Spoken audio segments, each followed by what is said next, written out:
Hello नमस्कार। GD क्लासे 96 YouTube channel की इस ऑनलाइन वीडियो श्रृंखला में मैं राजेश कुमार एक बार फिर से आप सभी का बहुत बहुत स्वागत करता हूं। मित्रों, हम लोग मानव शरीर के ऊपर बात कर रहे थे और मानव शरीर के ऊपर मैंने अपने पाचन तंत्र और श्वसन तंत्र 2 चैप्टर कंप्लीट कर चुका हूं और मानव शरीर की इस तीसरी श्रृंखला के अंदर मैं आपको लेकर चलता हूं रुधिर परिसंचरण तंत्र के अंतर्गत। तो आइए शुरू करते हैं अपन रुधिर परिसंचरण तंत्र। देखते हैं, आप सभी जानते हैं कि जो मनुष्य शरीर कैसे बनता है ये तो आपको पता ही है, क्योंकि सर्वप्रथम एक अंडाणु होता है और एक शुक्राणु होता है। जब इन दोनों के अंदर निषेचन की प्रक्रिया होती है, निषेचन की प्रक्रिया के परिणाम स्वरूप क्या बनता है? युग्मनज बनता है जिसको अपन जाइगोट कहते हैं। और ये जो जाइगोट होता है, इसी जाइगोट को अपन कहते हैं कि मानव की प्रथम कोशिका। क्या कहते हैं? मानव की प्रथम कोशिका किसे कहते हैं? तो वो होगा आपकी जाइगोट। और इस जाइगोट को हम कह सकते हैं कि ये एक नींव की ईंट है, नींव की ईंट कह सकते हैं, क्योंकि यही युग्मनज है। इसी से ही मनुष्य शरीर के बनने की प्रक्रिया शुरू हो जाती है, क्योंकि जब यह कोशिका है तो कोशिका के विभाजन के परिणाम स्वरूप क्या बनता है? आपको पता है कि बहुत सारी कोशिकाएं, जब कोशिकाएं अपना समूह बना लेती है तो इन कोशिकाओं का समूह क्या कहलाता है? उत्तक कहलाता है। कोशिका और कोशिका का समूह मिलकर उत्तक बनाता है। और जब उत्तकों का समूह मिल जाता है, उत्तकों के समूह के मिलने से क्या बनता है? अंग बन जाता है। और अंग के मिलने से अंग तंत्र बनता है। और अंग तंत्र का जो समूह होता है, वही अंग तंत्र का समूह किसका निर्माण करता है? बॉडी का निर्माण करता है, शरीर का निर्माण करता है। तो आप सभी जानते हैं कि कोशिका से उत्तक, उत्तक से अंग, अंग से अंग तंत्र और अंग तंत्र से शरीर। तो शरीर का अध्ययन करने के लिए हमें इन अंग तंत्र को पढ़ना पड़ता है। जब अपन अंग तंत्र पढ़ते हैं, अंग तंत्र में अपन 2 चीज़ों को कंप्लीट कर चुके हैं। पहला आपका पाचन तंत्र और दूसरा आपका श्वसन तंत्र। ये 2 चैप्टर अपन कंप्लीट कर चुके हैं। और उसके बाद में आज अपन तीसरा पॉइंट जिसको लेकर आए हैं, तीसरा चैप्टर जो लेकर आया हूँ मैं, वो है आपका शरीर का परिसंचरण तंत्र। तो आइए देखते हैं, इस शरीर के परिसंचरण तंत्र के ऊपर बात करते हैं। आप सभी जानते होंगे कि परिसंचरण का मतलब क्या होता है। परिसंचरण किसे कहते हैं? जब चाहे रुधिर हो, चाहे जल हो, एक स्थान से दूसरे स्थान पर बहता है तो वो उसका परिसंचरण कहलाता है। तो उसे क्या कहते हैं? परिसंचरण। तो मैंने यहाँ पर लिख दिया कि मैंने यहाँ पर लिख दिया परिसंचरण तंत्र। अपन आज बात करेंगे परिसंचरण तंत्र के ऊपर। सर्कुलेटरी सिस्टम के ऊपर बात कर रहा हूं मैं। किसके ऊपर? सर्कुलेटरी सिस्टम के ऊपर बात कर रहा हूं मैं। सर्कुलेटरी सिस्टम क्या होता है? सर्कुलेटरी सिस्टम, परिसंचरण तंत्र क्या होता है, इसके ऊपर आज अपन डिटेल से बात करने वाले हैं। सबसे पहले मैं आपको बता दूं कि जो आपके शरीर के अंदर एक ऐसा सिस्टम है,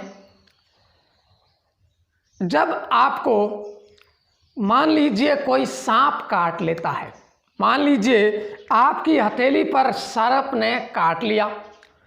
जब सर्प ने आपकी हथेली को काटा है तो दर्द पूरे शरीर, आप बेहोश हो जाते हैं। ठीक इसी तरीके से यदि आपका दर्द किडनी में है और इंजेक्शन आपकी कलाई में लगाया जाता है, दर्द आपका ठीक हो जाता है। दर्द आपके सिर में है और आप टैबलेट मुंह से लेते हैं, दर्द आपका ठीक हो जाता है। ऐसा क्यों? ऐसा इसीलिए क्योंकि हमारे शरीर के अंदर उपस्थित होता है खून, ब्लड उपस्थित होता है, और वही खून अपने शरीर में एक स्थान से दूसरे स्थान अर्थात एक अंग से दूसरे अंग तक बहता रहता है। और शरीर में इस प्रकार से एक अंग से दूसरे अंग तक ब्लड के बहने की इस प्रवृत्ति को अपन परिसंचरण कहते हैं। यदि जल बहता है तो जल परिसंचरण तंत्र, रुधिर बहता है तो रुधिर परिसंचरण तंत्र, अर्थात कोई भी लिक्विड यदि बहता है तो वो परिसंचरण तंत्र का निर्माण करता है। तो अब मैं आपको बताऊंगा कि इस परिसंचरण तंत्र के अंतर्गत किस तरीके से कार्य होता है और कौन कौन से अंग इसमें शामिल होते हैं, उसके बारे में अपन लोग बात करने वाले हैं। आप सभी जानते हैं कि जो सूक्ष्म जीव होते हैं, सूक्ष्म जीवों के अंदर केवल एक कोशिका होती है, इसी कारण से उनके अंदर परिसंचरण नहीं होता है, क्योंकि एक कोशिका है, ठीक है ना। उन एक कोशिकाओं ने कोई समूह नहीं बनाया, इसीलिए वो केवल अकेली है, इसलिए उसमें परिसंचरण की आवश्यकता नहीं है, क्योंकि उनका कमांडर, उनका न्यूक्लियस जिसको केंद्र कहते हैं, वो एक ही है, सबको कंट्रोल कर लेता है। आई बात समझ में? अब मैं आपको बता रहा हूँ कि जो इस परिसंचरण तंत्र के अंतर्गत किन किन चीज़ों का अध्ययन अपन करते हैं। आइए, अगर मैं रुधिर परिसंचरण तंत्र की बात करूं, ब्लड सर्कुलेटरी सिस्टम की मैं बात करूं, रुधिर परिसंचरण तंत्र, तो रुधिर परिसंचरण तंत्र की अगर अपन बात करें तो आपको ये याद रखना कि रुधिर परिसंचरण तंत्र दो तरीके से होता है। सबसे पहले तो ये मैं बताऊं कि इस रुधिर परिसंचरण तंत्र का जो अध्ययन होता है उसको अपन एंजियोलॉजी के नाम से जानता है। जब आप रुधिर परिसंचरण तंत्र का अध्ययन करोगे तो उनके अध्ययन को आप क्या कहोगे? एंजियोलॉजी कहोगे। क्या कहोगे? एंजियोलॉजी। एक बात तो ये अपने को याद रखना है, एंजियोलॉजी, एंजियोलॉजी कहते हैं। और सर्वप्रथम जो एंजियोलॉजी का जो अध्ययन है वो किसने किया था? तो याद रखना, एंजियोलॉजी का जो सर्वप्रथम अध्ययन है वो किया था आपका विलियम हार्वे ने। सर्वप्रथम अध्ययन किसने किया था? विलियम हार्वे ने। किसने किया था? विलियम।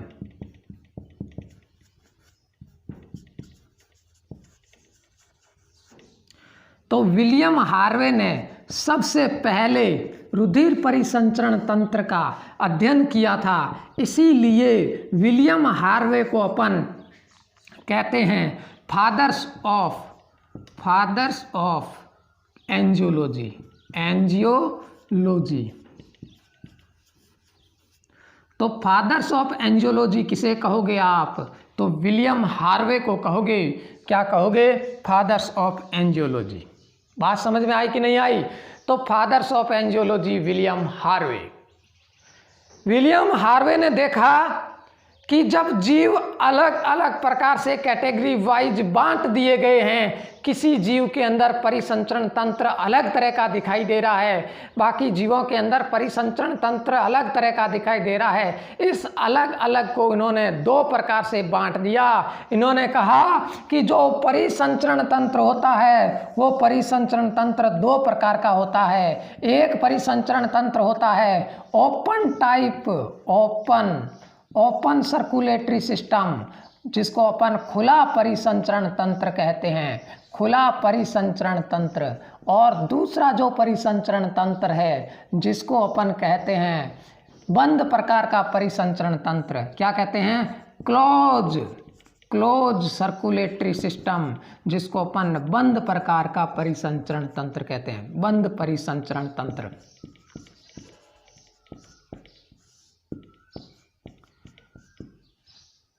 खुला परिसंचरण तंत्र क्या होता है और बंद प्रकार का परिसंचरण तंत्र क्या होता है।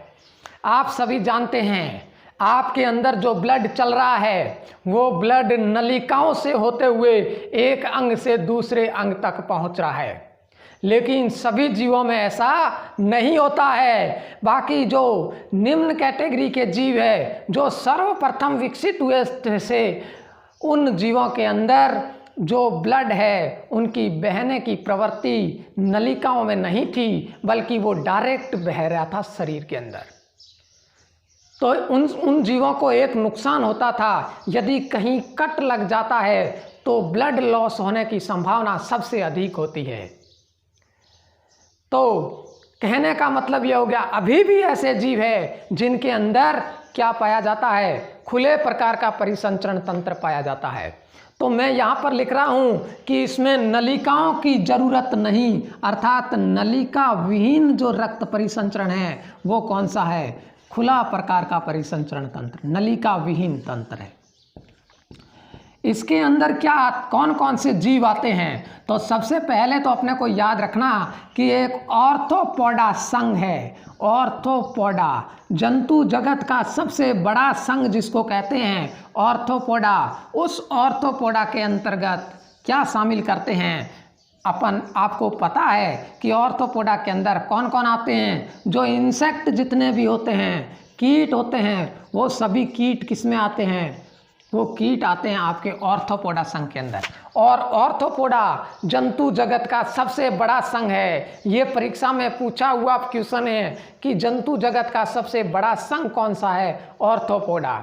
वर्तमान समय में जब टिड्डी दल का हमला हुआ था, आपको पता चल गया होगा कि ऑर्थोपोडा के अंदर कितनी ताकत होती है, और उनके अंदर अपनी जो एक जीव से दूसरा जीव बनाने के लिए कितनी अधिक प्रवृत्ति पाई जाती है, कितना कम समय के अंदर वो बच्चे पैदा कर देते हैं। तो कहने का मतलब इनकी संख्या तो अधिक होनी ही है। इसीलिए जीव जगत का सबसे बड़ा संघ कौन सा है, ऑर्थोपोडा है। इसके अंदर कौन आते हैं, इनके अंदर कीट आते हैं। कौन कौन से कीट, जैसे देखिए कॉकरोच हो गया आपका। कॉकरोच के बाद में अगर अपन बात करें, एक कॉकरोच लीजिए, मधुमक्खी ले लीजिए, मक्खी ले लीजिए, ठीक है ना, टिड्डी ले लीजिए। जितने भी ये कीट होते हैं वो सभी कीट किस में आते हैं, ऑर्थोपोडा संघ के अंतर्गत आते हैं। एक दूसरा और संघ जो कि इस ऑर्थोपोडा के बाद में दूसरे नंबर पर जंतु जगत का सबसे बड़ा संघ आता है, जिसका नाम है मोलस्का। क्या नाम है, मोलस्का। तो मोलस्का के अंदर भी कौन सा प्रकार का परिसंचरण तंत्र पाया जाता है, तो मोलस्का में भी खुले प्रकार का परिसंचरण तंत्र पाया जाता है। मोलस्का में भी खुले प्रकार का परिसंचरण तंत्र पाया जाता है।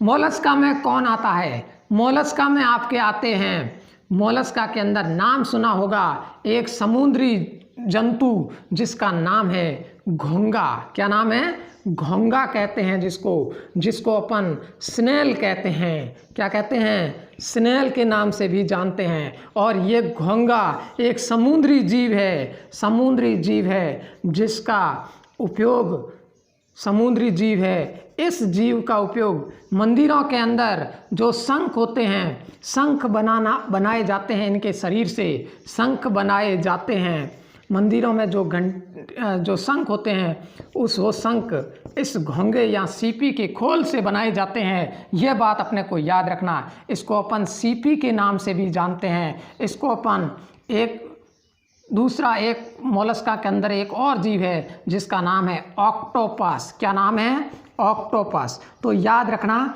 कि मोलस्का, ये पूरे जो जंतुओं का वर्गीकरण है, इन वर्गीकरण के दौरान केवल दो ही संघ ऐसे हैं, एक ऑर्थोपोडा और एक मोलस्का। ये दोनों संघ जिनके अंदर खुले प्रकार का परिसंचरण तंत्र देखने मिलता है। आई बात समझ में। अब मैं आपको बता रहा हूँ कि जो बाकी जितने भी आपके स्तनधारी है, जिनमें क्या पाया जाता है, बंद प्रकार का परिसंचरण तंत्र। कौन से प्रकार का, बंद प्रकार का परिसंचरण तंत्र उनमें पाया जाता है। देखिए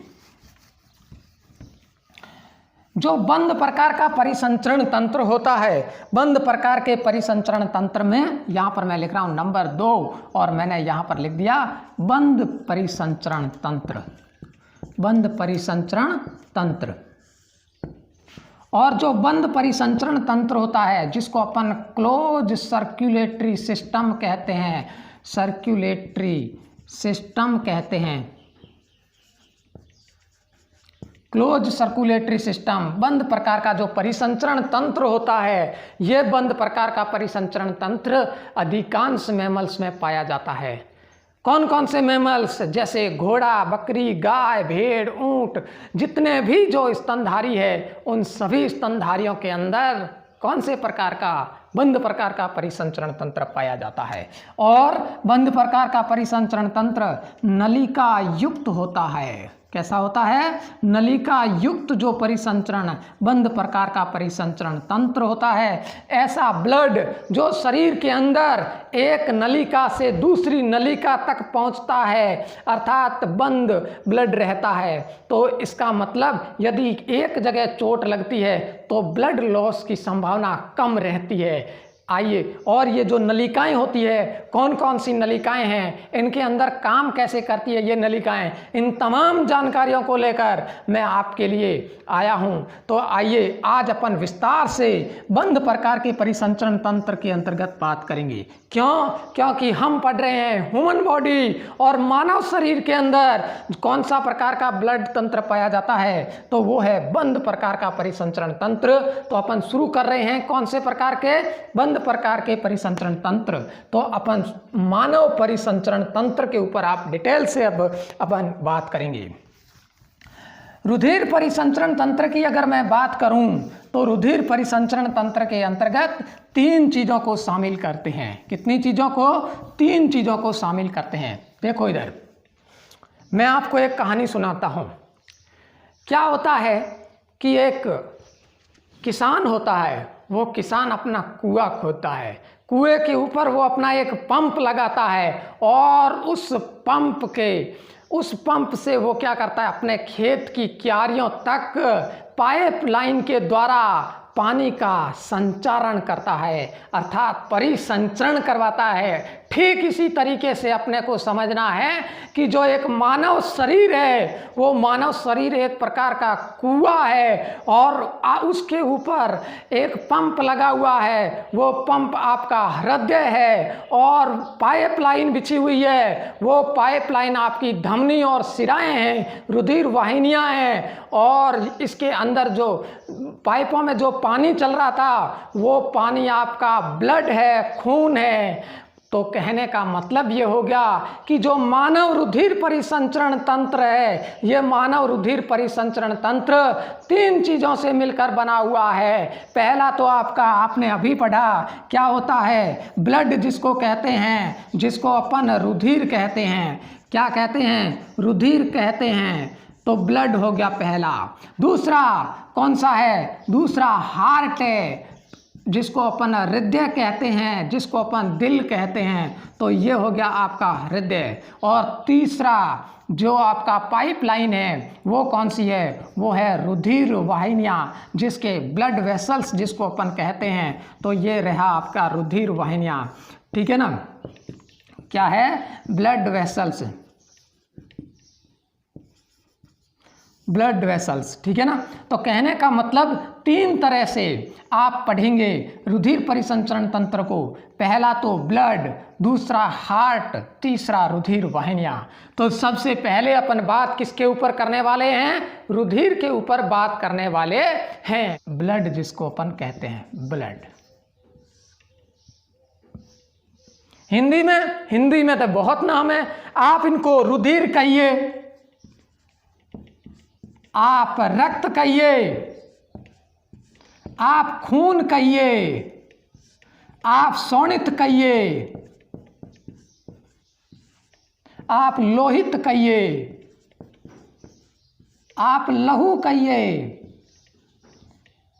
बहुत सारे नाम हैं, तमाम नाम एक केवल ब्लड के नाम है। रुधिर, रक्त, खून, शोणित, लोहित, लहू इत्यादि नाम रुधिर के दिए गए हैं, ठीक है ना। याद रखना, इस रुधिर को अगर अपन बात करें, किसी को रक्त चाहिए तो कोई रक्त दान करता है। मानव जीवन तब तक जब तक चलेगा रक्त संबंध रहेगा। कि रुधिर एक ऐसा अनमोल रत्न है, अपने को मिला है। आप जानते होंगे कि रुधिर के अंदर भी आपके सोना होता है। याद रख लेना, होता तो कम है लेकिन सोना धातु जो कि इसके अंदर पाई जाती है, यह भी याद सबसे अधिक मात्रा में आपकी लौह धातु पाई जाती है। इसीलिए इसको लहू के नाम से भी जानते हैं। आपको याद रखना है कि इनको लहू क्यों कहते हैं, ठीक है ना। तो ब्लड का जो अध्ययन होता है, ब्लड की जो स्टडी होती है, उसको अपन क्या कहेंगे, क्या कहते हैं, हीमेटोलॉजी कहा जाता है। क्या कहते हैं, हीमेटोलॉजी। याद रखना, जो ब्लड का अध्ययन होता है उसको अपन हीमेटोलॉजी के नाम से जानते हैं, ठीक है ना। और रक्त परिसंचरण तंत्र का जो अध्ययन होता है उसको एंजियोलॉजी के नाम से जानते हैं। यह बात अपने को याद रखनी है। अब अगर अपन विशेषताओं के ऊपर बात करें कि ब्लड की क्या क्या विशेषताएं होती है, तो याद रखना कि जो ब्लड की विशेषताओं में पहली विशेषताएं जो सबको पता होती है, फिर भी क्वेश्चन आ जाता है कि रक्त क्या है, एक तरल संयोजी ऊतक है। लिक्विफाइड कनेक्टिव टिश्यू अर्थात तरल संयोजी ऊतक। और तरल संयोजी ऊतक क्यों कहते हैं, क्योंकि इसकी प्रवृत्ति वह प्रत्येक चीज जो बहती है, जो प्रवाहित होती है, उसे अपन क्या कहते हैं, तरल कहते हैं। अब देखो उसमें कौन कौन आ जाते हैं, तरल में आपके गैस भी आती है और तरल में आपके द्रव भी आता है।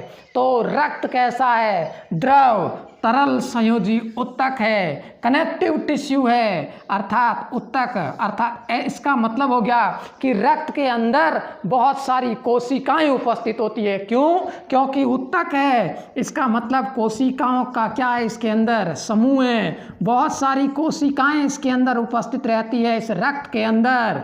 और ये कोशिकाएं जो होती है ये क्या करती है, अब देखो इन कोशिकाओं के द्वारा समूह को बनाकर ऊतक तैयार किया जाता है। रक्त कण के नाम से ये जानी जाती है। दूसरी बात करते हैं अपन कि रक्त की दूसरी विशेषताओं पर अगर मैं बात करूं तो रक्त होता है वो कैसा होता है, कोलॉइडी विलयन होता है। कैसा विलयन होता है, कोलॉइडी विलयन अपन इसको कह सकते हैं, कोलॉइडी विलयन। कोलॉइडी विलयन क्या होता है, कोलॉइडी विलयन ऐसा विलयन जिसके कणों का आकार 1 नैनोमीटर से 100 नैनोमीटर के मध्य होता है। ऐसे विलयन को कोलॉइडी विलयन के नाम से जाना जाता है। ये बात अपने को याद रखनी है, ठीक है।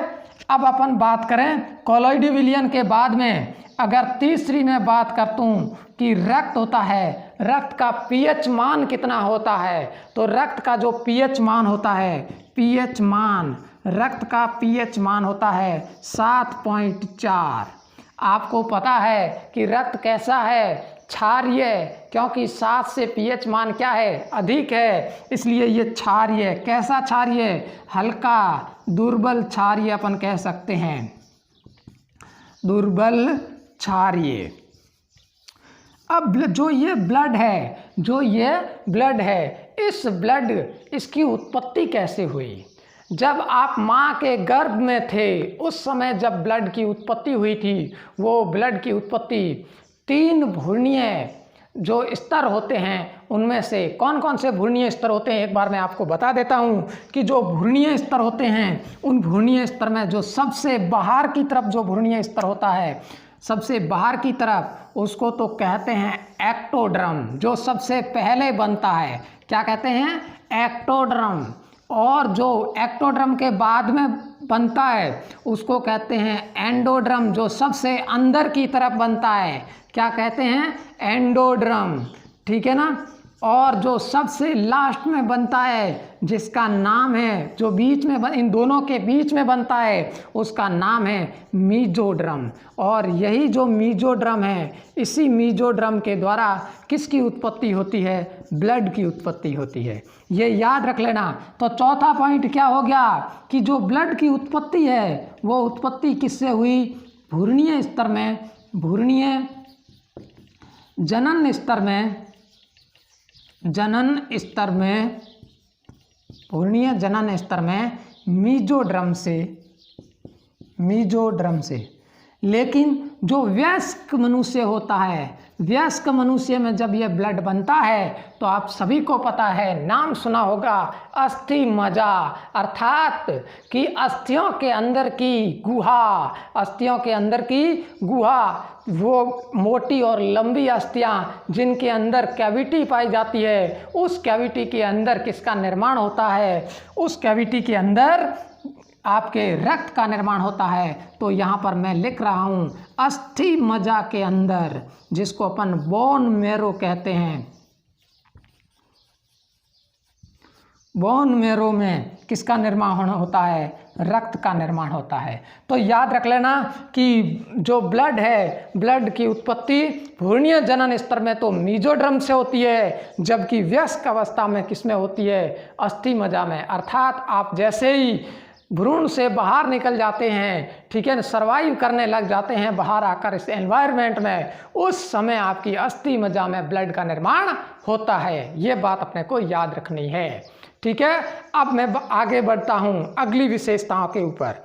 अगली विशेषता की बात करूँ तो देखिए कि जो ब्लड जो होता है, इस ब्लड की विलियन जो पीएच मान तो कैसा है? 7.4, अर्थात दुर्बल क्षारीय है ये, ठीक है ना। ये अपने को याद रख लेना। अब इसके रंग के ऊपर अपन बात करेंगे, इसके कलर के ऊपर बात करेंगे कि ब्लड का कलर कैसा होता है, इसके ऊपर अपन बात कर लेते हैं। तो आप सभी जानते हैं कि रक्त का रंग होता है लाल, और लाल रंग किस कारण से होता है? तो आपको पता है कि इसके अंदर एक श्वसन वर्णक पाया जाता है, और उस श्वसन वर्णक का नाम क्या है आप सभी जानते हैं। आपको बता चुका हूं मैं पहले पिछले वीडियो में, तो आपको बताना है कि उसका क्या नाम है। तो हीमोग्लोबिन रंग होता है रक्त का, कैसा? लाल रंग। और जो ये लाल रंग होता है, ये लाल रंग किसकी वजह से होता है? तो इसके अंदर एक श्वसन वर्णक पाया जाता है जिसका नाम है हीमोग्लोबिन, और हीमोग्लोबिन के कारण रक्त का रंग कैसा हो जाता है? लाल हो जाता है। और इसी वजह से अब देखिए, जब ये रक्त का रंग लाल हो जाता है तो इसका मतलब है कि इस रक्त को क्या मिल चुकी है? ऑक्सीजन मिल चुकी है। ये अपने को याद रख लिए। देखिए, जो ये ब्लड होता है, ये ब्लड दो प्रकार का होता है। एक ब्लड होता है अशुद्ध रुधिर, और जिसको अपन इम्प्योर ब्लड कहते हैं, अशुद्ध रुधिर। और दूसरा जो ब्लड होता है उसको कहते हैं शुद्ध रुधिर। क्या कहते हैं? शुद्ध रुधिर, या इसको कहते हैं प्योर ब्लड, ठीक है ना। अशुद्ध रुधिर होता है। इस अशुद्ध रुधिर के अंदर अगर ऑक्सीजन नहीं मिल पाती है ब्लड को, तो वो अशुद्ध कहलाता है, ठीक है ना। अर्थात जब ये किसको जोड़ता है, जो हीमोग्लोबिन जो होता है, इस हीमोग्लोबिन जो होता है ये इसको जोड़ने की प्रवृत्ति होती है ऑक्सीजन को, और कार्बन डाइऑक्साइड और कार्बन मोनोऑक्साइड, इन तीनों को जोड़ने की प्रवृत्ति किसमें पाई जाती है? हीमोग्लोबिन में पाई जाती है। और हीमोग्लोबिन सबसे अधिक तेजी से किसको जोड़ सकता है? कार्बन मोनोऑक्साइड को जोड़ सकता है। और उसके बाद में किसको जोड़ सकता है? कार्बन डाइऑक्साइड को जोड़ सकता है। सबसे लास्ट में किसको जोड़ सकता है? ऑक्सीजन को जोड़ सकता है। इसीलिए जो अशुद्ध रुधिर की मात्रा शरीर में अधिक होती है बजाय शुद्ध रुधिर के। आई बात समझ में? तो जो अशुद्ध रुधिर होता है, ध्यान दीजिए, ये अशुद्ध रुधिर आपकी शिराओं के अंदर बहता है। आपके शरीर में शिराओं के अंदर कौन सा रुधिर बहता है? अशुद्ध रुधिर बहता है। और इस अशुद्ध रुधिर में कौन कौन, यदि CO2 घुला रहता है तो वो कहलाता है कार्बोक्सी हीमोग्लोबिन। हीमोग्लोबिन यदि किससे जुड़ जाता है, CO2 से जुड़ता है, तो वो कहलाता है कार्बोक्सी हीमोग्लोबिन। क्या कहलाएगा? Carboxy haemoglobin. Carboxy haemoglobin. यदि ये CO2 से जुड़ जाता है, अगर ये हीमोग्लोबिन कार्बन मोनोऑक्साइड से जुड़ जाता है, तब उसको क्या कहते हैं अपन? कार्ब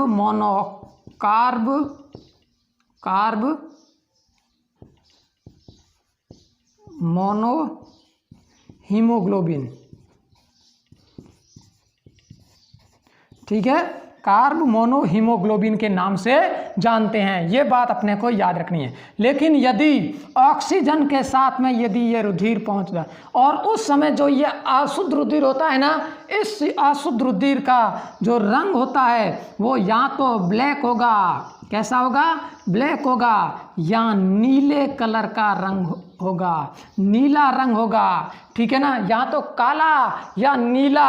आपने देखा होगा कि आपकी जो सिराएं आपको बाहर की तरफ दिखाई देती है, और ये जो सिराएं होती है, कभी कभी आपने अगर गौर से देखा होगा तो नीले कलर की भी दिखाई देती है। इसका मतलब कि उसके अंदर कैसा रुधिर चल रहा होता है? अशुद्ध रुधिर चल रहा होता है। इसी कारण से ऐसा होता है। और शुद्ध रुधिर की अगर बात करें तो ये ऑक्सीजन को जोड़ता है हीमोग्लोबिन, और जब ऑक्सीजन के साथ में हीमोग्लोबिन कंबाइंड हो जाता है तो उससे बनता है ऑक्सी हीमोग्लोबिन। क्या बनता है? Oxy haemoglobin. और जो ऑक्सी हीमोग्लोबिन होता है यही शुद्ध रुधिर होता है, यही शुद्ध रुधिर होता है। आपको याद रखना कि जो हीमोग्लोबिन होता है, हीमोग्लोबिन एक जटिल प्रोटीन होती है। क्या होता है? एक जटिल वर्णक है। जो अब देखो, ये भी दो प्रकार के से होता है कि इसके अंदर, इस हीमोग्लोबिन के अंदर क्या उपस्थित रहता है? ये जो हीमोग्लोबिन है इसके अंदर एक हीम समूह उपस्थित रहता है। इसको अपन हिमेटिन भी कह सकते हैं। क्या? हिमेटिन कह सकते हैं, हीम समूह। और दूसरा होता है ग्लोबिन प्रोटीन, अर्थात एक हीम प्रोटीन और एक ग्लोबिन प्रोटीन। जो हीम समूह होता है यही रंग प्रदान करता है, इसको यही रंग प्रदान करने का काम करता है और यही जुड़ता है। और जो ग्लोबिन्स होती है ये प्रतिरक्षी तंत्र के अंदर सहायता करने का कार्य करती है। ये बात अपने को याद रखनी है। तो आज ब्लड के अंदर अपन लोगों ने देखा, मैंने आपको पहले भी बताया था कि अपना जो ये रुधिर परिसंचरण तंत्र है ये 3 पार्ट में चलेगा। एक तो रुधिर, और एक आपका हार्ट, और एक रुधिर वाहिनियाँ। तो आज अपन ने थोड़ी बहुत बात की है, ब्लड के ऊपर जानने की कोशिश की है। अगले वीडियो में मैं आपको बताऊंगा इस ब्लड के और कौन कौन से कंपोनेंट होते हैं और जिनसे ये ब्लड बनता है, अर्थात प्लाज्मा क्या होती है, ठीक है ना, और रक्त कोशिकाएं कौन कौन सी होती है, उनके बारे में अपन डिटेल से अगले वीडियो में बात करने वाले हैं।